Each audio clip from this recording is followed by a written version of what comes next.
এই মাছ নিজের বাচ্চাদের মুখের ভেতর লুকিয়ে রাখে, শত্রু এলেই গিলে ফেলে সন্তানের জীবন। আপনি যদি প্রথমবার এই মাছটিকে দেখেন তখন বোঝাই যাবে না এর মুখের ভেতর লুকিয়ে আছে পুরো একটা পরিবারের ভবিষ্যৎ। হ্যাঁ, ঠিকই শুনছেন, এই মাছটির নাম মাউথ ব্রুডার। নিজের মুখে লালন পালন করে নিজের বাচ্চাদের। পৃথিবীর ভয়ঙ্কর শিকারীদের হাত থেকে নিজের ছানাগুলোকে রক্ষা করতে এই মাছ যা করে তা শুধু অবিশ্বাস্য নয়, এটা এক ধরনের আত্মত্যাগ। এই মাছ সাধারণত পাওয়া যায় আফ্রিকা ও এশিয়ার উষ্ণ অঞ্চলের নদী ও হ্রদে। বিশেষ করে নাইল টিলাপিয়া, অস্কার কিংবা হ্যাপ্লোক্রোনিমিস প্রজাতির মাছগুলো এই ধরনের আচরণে পরিচিত। এদের জীবনচক্রের সবচেয়ে মায়াময় ও চমকপ্রদ দিক হল বাচ্চা ফোটার পর মাছ তাদের জলপৃষ্ঠে ঘুরে বেড়াতে দেয় না, বরং মুখের ভেতর রেখে সুরক্ষিত রাখে। মাছ যখন ডিম পাড়ে তখন পুরুষ মাছ এসে তা নিষিক্ত করে। এরপর মা মাছ নিজেই সেই ডিমগুলো মুখে তুলে নেয়। মুখের ভেতরের বিশেষ অংশ যাকে বলে ভোকাল ক্যাভিটি, সেই জায়গায় ডিমগুলো রাখে এবং সেখানে বাচ্চাগুলো ধীরে ধীরে বড় হতে থাকে।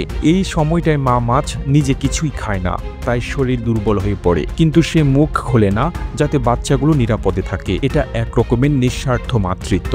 আপনি যদি সেই সময় মাছকে লক্ষ্য করেন, দেখবেন সে চারপাশের পানি নিরীক্ষা করছে, কোনো শত্রু আসছে কিনা, বাচ্চারা মুখে ঠিকভাবে আছে কিনা, এমনকি পানির গতি বা তাপমাত্রা ঠিক রাখার জন্য অবস্থানও বদলাচ্ছে। যখনই বিপদের গন্ধ পায় তখন বাচ্চারা বাইরে থাকলেও সেই মুহূর্তেই মুখ খোলে আর সবগুলো ছানা দৌড়ে গিয়ে ঢুকে পড়ে তার মুখে। এই আচরণ শুধু মাতৃত্ব নয়, এটা এক বুদ্ধিমত্তার নিদর্শনও, কারণ এই মাছ জানে তার মুখের ভেতরে সবচেয়ে নিরাপদ জায়গা, যেখানে শত্রুরা ঢুকতে পারে না, আর সে নিজেই হতে পারে চলমান এক দুর্গ।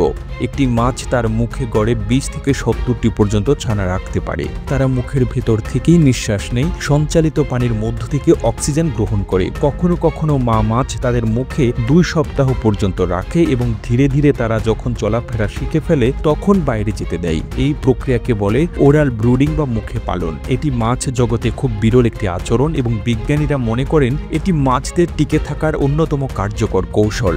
বিশেষ করে যেখানে পানির মধ্যে শত্রু বেশি, খাবার কম বা পরিবেশ কঠিন, সেখানে এই কৌশল মাছদের বংশ টিকিয়ে রাখতে সাহায্য করে। তবে শুধু মা মাছ না, কিছু প্রজাতিতে পুরুষ মাছও দায়িত্ব নেয়। হ্যাঁ, কিছু কিছু ক্ষেত্রে বাবা মাছও মুখে ডিম বহন করে এবং বাচ্চা বড় না হওয়া পর্যন্ত নিজে কিছুই খায় না। এটি এক অনন্য দৃশ্য যেখানে পিতৃত্ব আর মাতৃত্ব এক হয়ে যায় আত্মত্যাগে। এই মাছগুলোর আরেকটা অসাধারণ দিক হলো তারা বাচ্চাদের শারীরিক ভাষা বোঝে। যখন বাচ্চারা মুখের বাইরে থাকে এবং শত্রুর আশঙ্কা করে, তখন তারা নিজে থেকেই মায়ের মুখের দিকে সাঁতরে যায়। এটা যেন এক অব্যক্ত বোঝাপড়া।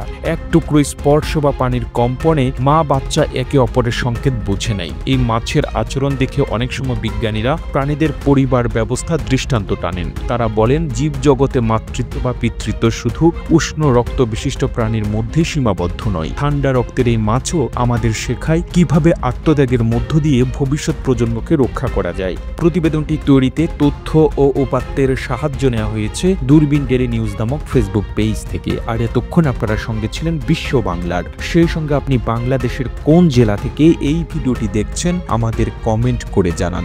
আমরা পরবর্তী ভিডিওতে আপনাকে ধন্যবাদ জানাতে ভুলব না। এতক্ষণ বিশ্ব বাংলার সাথে থাকার জন্য অসংখ্য ধন্যবাদ।